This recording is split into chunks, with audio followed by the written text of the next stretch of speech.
I hope you're doing well. My name is Rina and today I'm super excited to share with you the story of Demeter and Persephone. Demeter is Persephone's mom, and their myths are very much entwined because they had a very strong connection. Persephone has two phases in her life. When she was called Kor, she was seen as this innocent girl. She was the maiden. And then she marries Hades and becomes the goddess of the underworld when she's actually called Persephone. And this is what we're going to talk about today. I'm going to share with you the story of how Kor turned into Persephone and how this affected Demeter. This relationship between Demeter, the mother, and Persephone, the daughter, is very intense and very strong. So this myth talks about this type of relationship, but not only that, it brings a very strong and very important reflection about the importance of the cycles of life, death, and rebirth, and how it's important to keep a balance between the light and the shadow, and this connection between the underworld and the upper world. And this is how the story goes.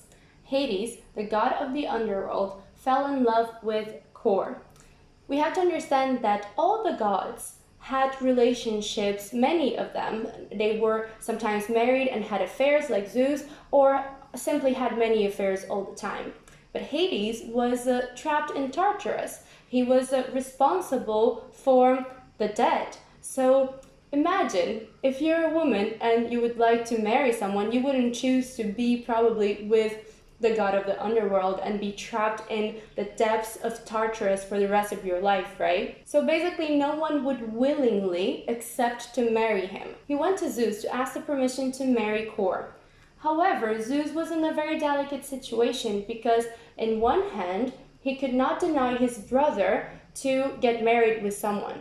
But in the other hand, this someone was his own daughter, an innocent kid that would have to go and be trapped in Tartarus forever in case he allowed this marriage to happen. And he's the god that rules over all. So he has the power and the responsibility to maintain balance and justice in the world. Therefore, Zeus replied to him in a very diplomatic manner. He told him that he did not deny his request, but he also did not allow him to do anything. So basically, he simply left the matter to fate. One day, Kor was picking flowers in a meadow, and she found a narcissus. But imagine, it wasn't a simple narcissus. It was the most beautiful narcissus that she has ever seen in her life. With this distraction, Hades comes and abducts her. She is completely frightened. She yells with all her strength, "A rape, a rape!" which is only heard by Hecate, goddess of witches and magic. She tries to follow the sound, but with no luck, she does not find Kor. Demeter, who couldn't find her daughter, is in extreme pain, and she goes through this journey that we can divide into 4 stages. The first one being mourning. For 9 days and 9 nights, Demeter goes in search for her daughter. She roamed the skies, the earth, the seas in search of her. She didn't eat, she didn't drink, and she didn't have a shower. She was in complete shock. She was traumatized, feeling like she lost the one thing that was most precious to her, which is her daughter. And then she goes to the stage of clarification, which is when finally Hecate comes to her and tells her that she did hear Persephone being abducted. And then they go together to Helios, which is the sun that sees everything, is the consciousness, and asks him to tell her the truth. He tells them that Hades had abducted Kor and advises her to not feel grief because after all, this is a good marriage for the young Kor. Obviously, this is a very patriarchal and masculine energy related comment because he's just asking her to put aside all her feelings and emotions and think practically, which of course Demeter did not manage to do. And so she goes on to the third phase, which is the phase of escape. How many times haven't we tried to escape a feeling by changing our hair, changing the way we dress, changing a job, changing a city, changing a course? And how many times haven't we realized that even after this change, we are still feeling the same things as before, because we didn't deal with the problem in its root. We just tried to uncover it and escape from it. That's what Demeter tried to do. She decided to stay on Earth in disguise in order to escape from her pain and her suffering. So she went to a city called Eleusis, and she asked for hospitality for the king Celius. And he did give her hospitality, and she ended up being the one responsible and taking care of the newly born prince, Demeter, who she decides to turn into an immortal being as a gift for King Celius' hospitality. And this ritual is composed by many steps, and one of them requires her to put the newly born on the fire. And while she was doing that, the mother of the newly born comes in and she is enraged, she screams, and she interrupts the ritual. Demeter is furious, so she reveals her true identity and tells them how much they do not understand how big and important this gift was and how important rituals are. So what she does is that she makes them build her a temple in her honor, and they do that. And this is when we go to our next stage, which is the descent. Once the temple is built, Demeter sits there for over a year, feeling her pain and suffering and ignoring all her responsibilities as the goddess of the harvest. So in consequence, all the fertility of the earth is simply gone. So men can no longer harvest their crops. And in consequence, they cannot offer anything to Zeus. So Zeus' attention is caught in that moment because he's no longer receiving any offerings. So now it actually disturbed him. So now he needs to take a decision. He needs to intervene and do something about it. So he asked Hermes, the messenger, to take Persephone out of the underworld and bring her back. But he does tell Demeter that if Persephone has taken the pomegranate seed from the underworld, she will be forever bound to the underworld. So Hermes goes and takes her back, and the first thing that Demeter does when she sees her is to ask her, "Did you eat something in the underworld?" And she says, "Yes, I did." And from that moment, Demeter makes a decision. Persephone, you are going to stay 9 months with us here and then 3 months in the underworld, because due to this seed that she ingested, she was forever binded. So she had to have some sort of time living in the underworld as the queen of the underworld and married to Hades. So this is basically the mythical explanation of why we have seasons. When Persephone is in the underworld, we have winter because Demeter cannot care for the grains. She cannot give the fertility that the earth needs to grow the seeds.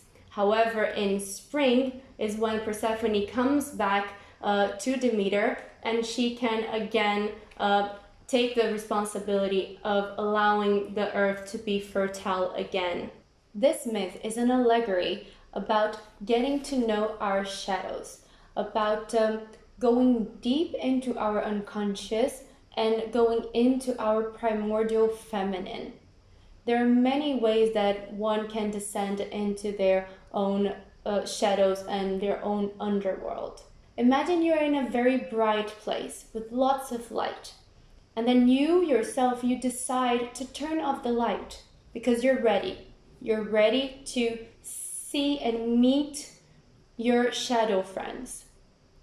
But imagine if you are in this very lightful place, and little by little you start turning off one light here, one light there, not all of the lights together, one by one, little by little. Or you're in this bright place and suddenly, without you wanting or knowing about it, all the lights are simply turned off.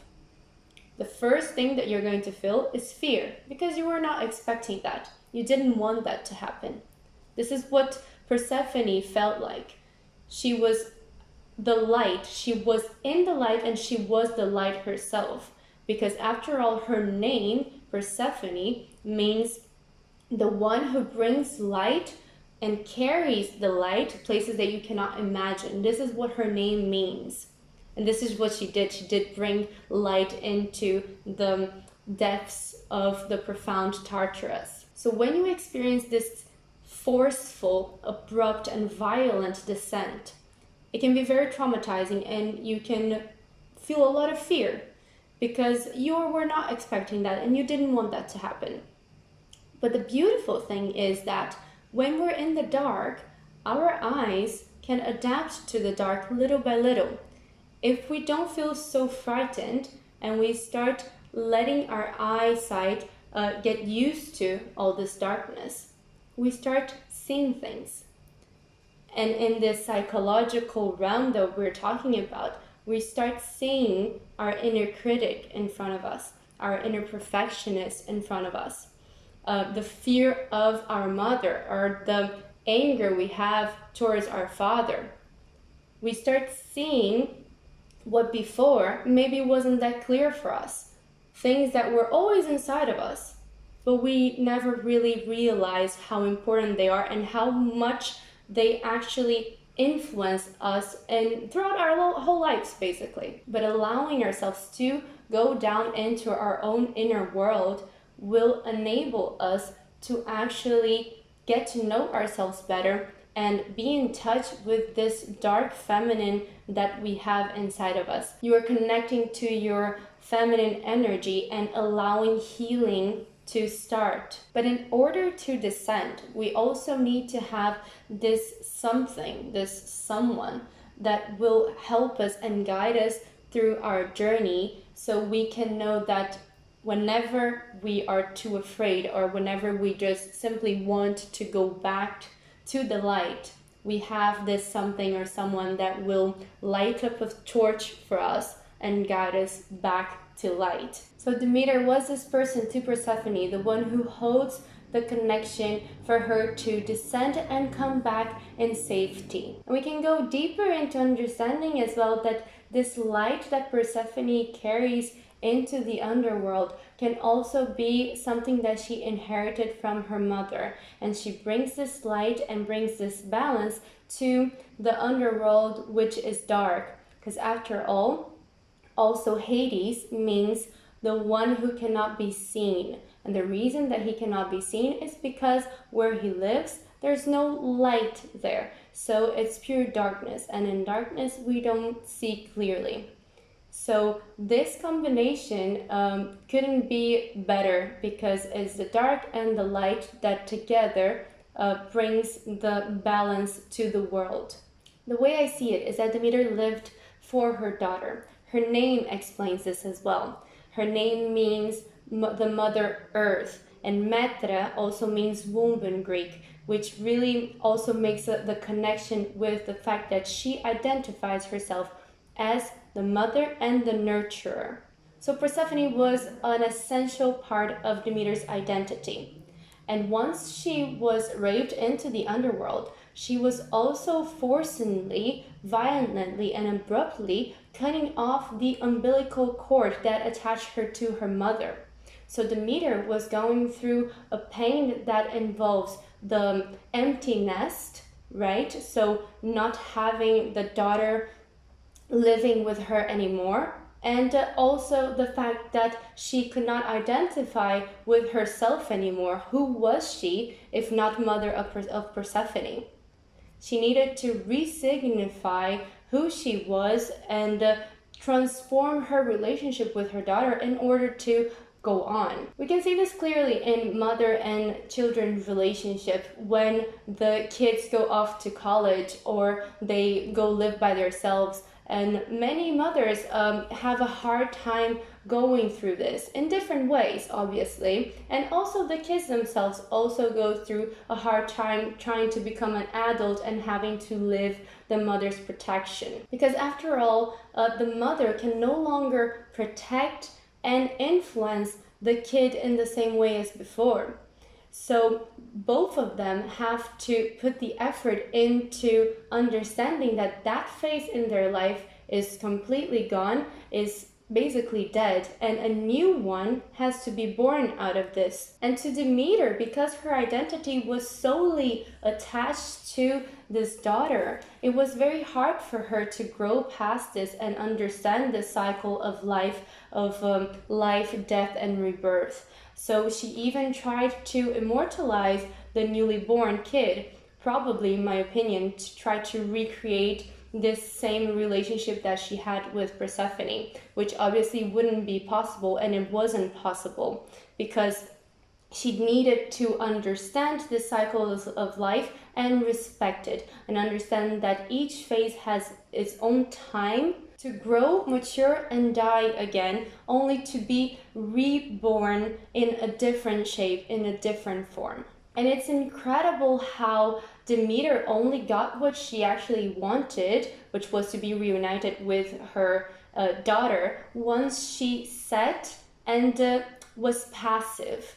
She didn't take any actions. She simply sat and she finally connected to her primordial feminine. Only then would she have the time that she actually needed to understand what to do once she was able to re-encounter her daughter. And from this inertia, she actually managed to get Zeus' attention from being passive and not active.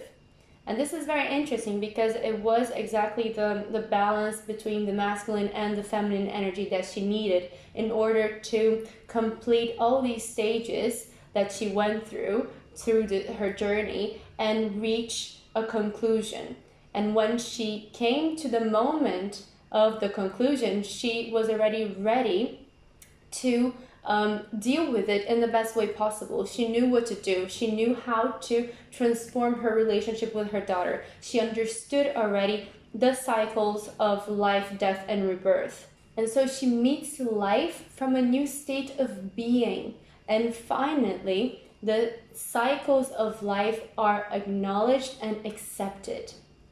And this is a little bit about the story of Demeter and Persephone. Obviously, because it's a myth, there are many different ways of telling the story, and I tried to summarize as much as I could to bring something to you that actually could relate to this psychological side and relate it to this primordial feminine that we have been talking about so much in our previous videos. On the next videos, we will tell you more about each archetype by itself so we can understand how to connect with them or how we are related to them in a more specific way.